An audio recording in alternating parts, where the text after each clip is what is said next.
Welcome to the Mindly.Social podcast with Joe and Jane. This is Jane. That's Joe. Hi, Joe.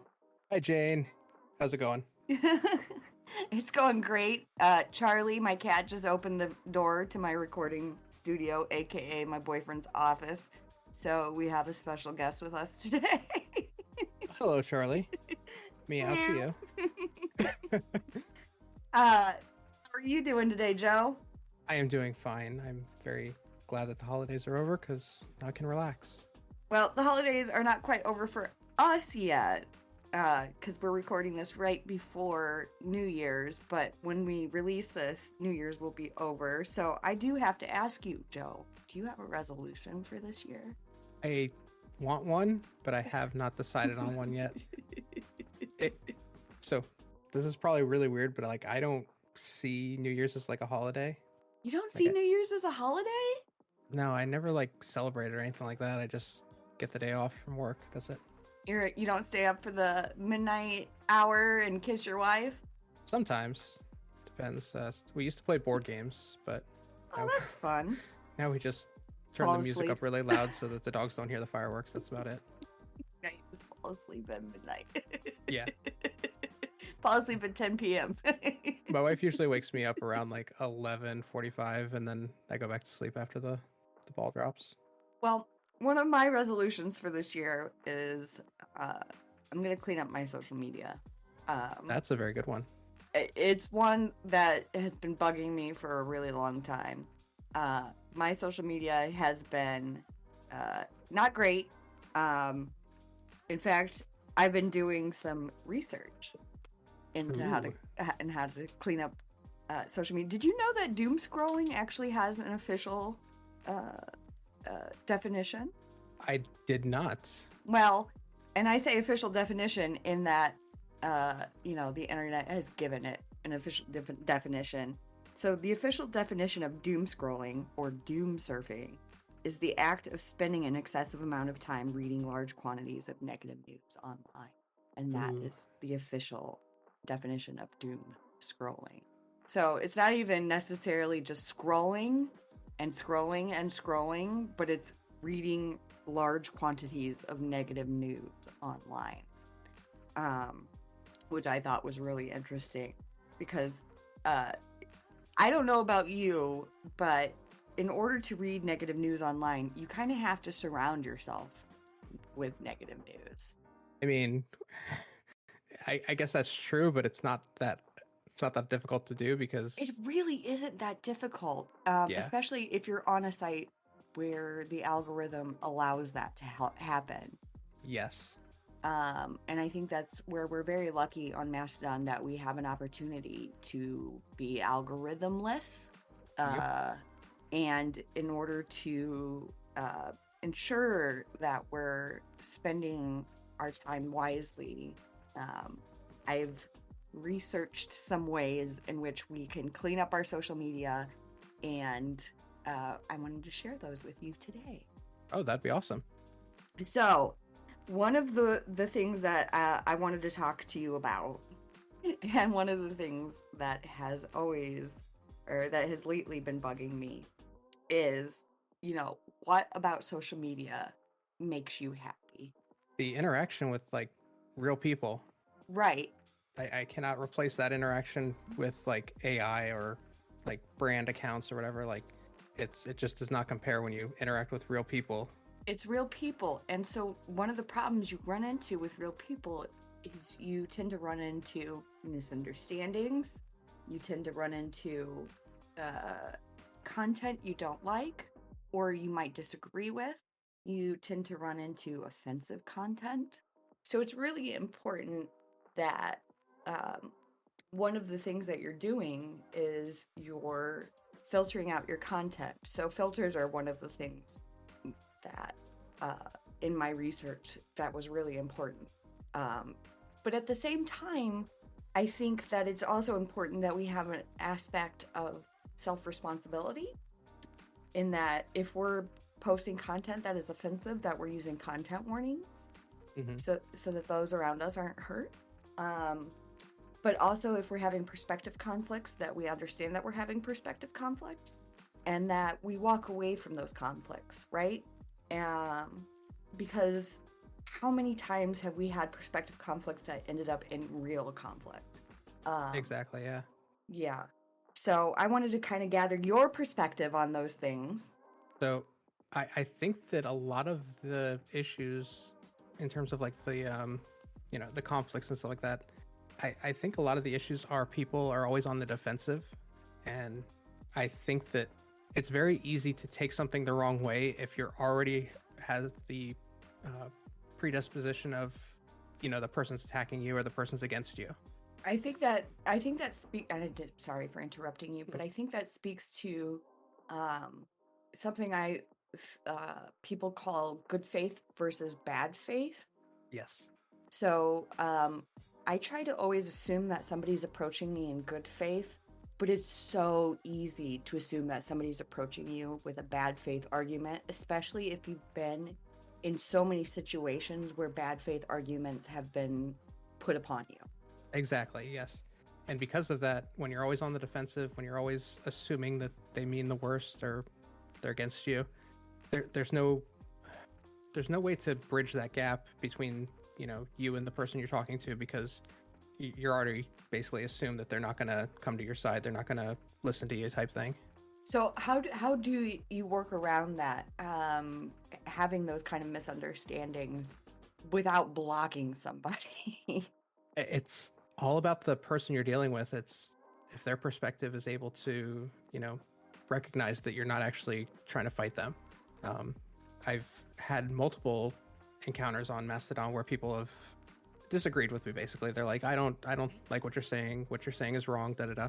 And I'll just, uh, I'll reply, hey, this is why I think this way. This is my opinion. It's not a fact. Like, I'm not saying your way is wrong. I'm just saying this is how I prefer to do things. And sometimes they're like, oh, okay, that makes sense. I thought you were trying to be hostile or something like that. No, that wasn't the case. Sometimes they'll do the whole bad faith argument where they're like, well, you wouldn't have said that if you didn't think you were going to get my reaction or something like that. Like, no, I don't know who you are. I wasn't doing that for you. Right. So it's really just a matter of talking it through. Uh, Hopefully, somebody's perspective will change in the end. Um, but what do you do with somebody who clutters the timeline? So, in terms of just Too like, much. Because that's another thing that doesn't, in the Marie Kondo term, spark joy in a lot of people's timelines. We have we have the offensive content, we have perspective conflicts, we have clutterers, right? We have yes, people who tend to clutter the timeline with things that are unnecessary. uh I could be sometimes a little bit of a clutterer, won't lie. uh um but I hope I'm cluttering the timeline with something good. um what do you do with clutterers? How do you approach a clutterer and tell them, hey, you're kind of cluttering the timeline up? so for me as the admin, one of the things that I have been doing a lot lately is I've been issuing warnings to people, which they get an email saying, hey, you've been warned. This is the rule that you're breaking. And in the message it says, hey, please use content warnings. Basically, is the biggest issue I have. Right. The biggest thing right now is politics. Um, I I'm not saying that politics are bad. I'm not saying politics are good. I'm saying that a lot of politics is very negative, and the whole point of content warnings is to let people decide whether they want to see that or not. And it's not to censor people. A lot of people do reply to the warning saying, this is censorship, this is wrong, I thought this was a free speech platform, blah blah blah. And then I have to tell them, no, this isn't a free speech platform, this isn't censorship, it's just using a content warning. You can still continue posting it, you can still continue talking about it, just use a content warning and let people decide if they want to engage or not with that. um, a good example is this. I don't know if I want to use his name or not, but I'm sure you've seen a lot in the timeline what's happened recently in you know world events and stuff, and everybody's posting it, everybody's talking about it, and even if it's not one person, it's everybody's cluttering the timeline with that.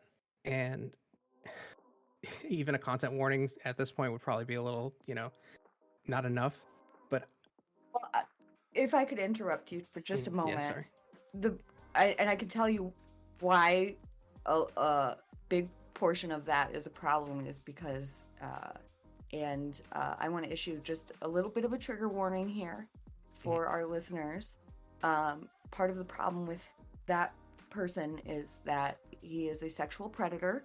And so one of the issues that you run into there is that you have sexual assault survivors on a platform, and statistically speaking, you can't ignore them. And when you run into those problems, you have to content warn. Yes. You have to content warn because it becomes an issue of everybody's safety and security at that point and well-being, especially if you know the statistics. And I'd like to give the statistics if I can, Joe. And I'm going to issue a very strong trigger warning here for my friends who are sexual assault survivors.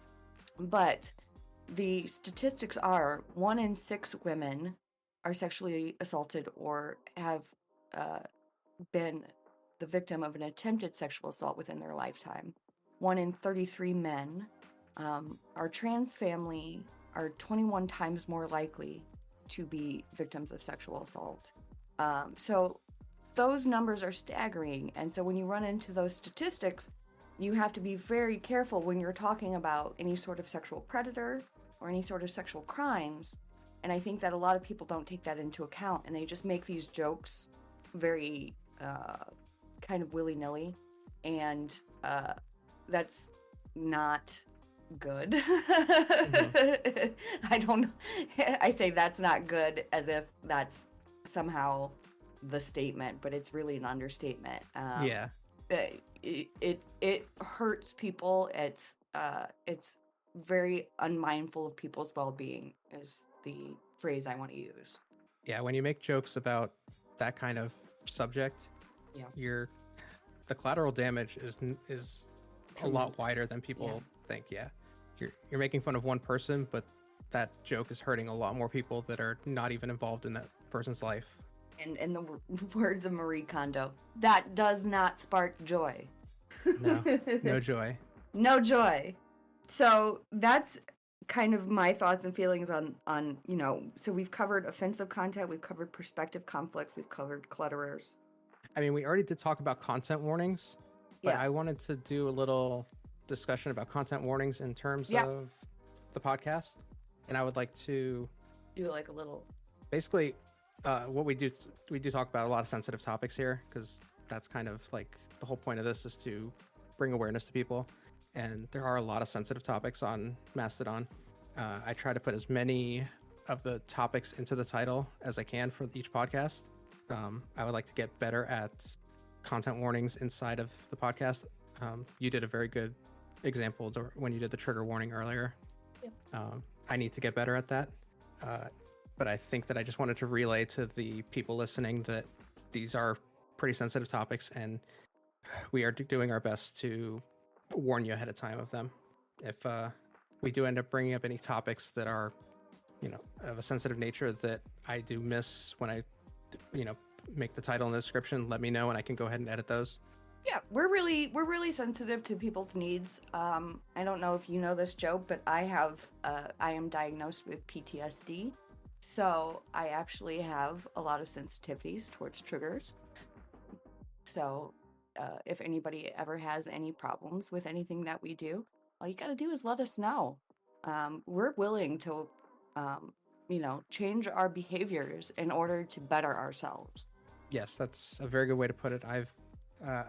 As my friends have put, I've been living under a rock for a long time, and I'm trying to learn all the, how to navigate things better. And I hope that I am, doing that, and hopefully I can grow as I learn more of these, the content warnings, the sensitive topics, stuff like that.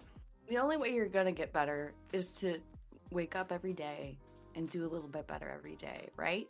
Yes, that is very true. I think that's great. I think it's great, Joe. Cool. Wonderful. It's going to be a short podcast. I think we need to do more. Do you want to talk about your chili oil? Oh, I was joking about that originally, but I'm kind of interested now, and it's totally random, so I'm all for it. chili oil, all it is chili and oil. Like you infuse the oil What? with chilies.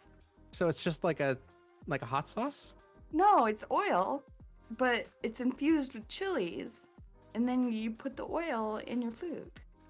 But it's like oil.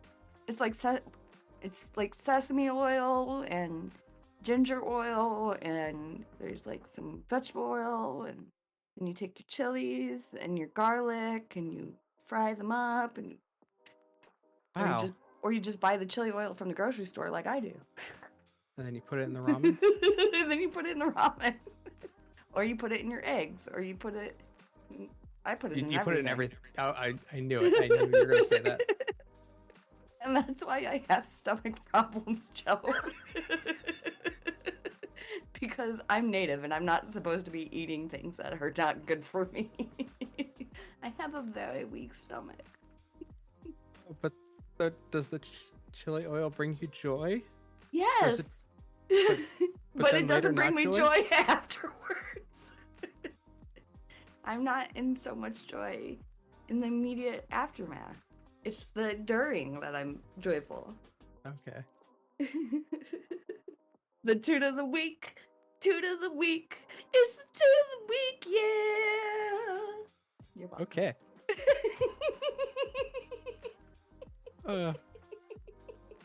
It just comes right out. Okay. I like in the first episode, you were like, you could just record that and just keep playing the same thing over and over. And then every week you decided you're getting something different then. No, I have to provide a variety for my listeners because they count on me to provide them with entertainment. That's... Yeah. No. No.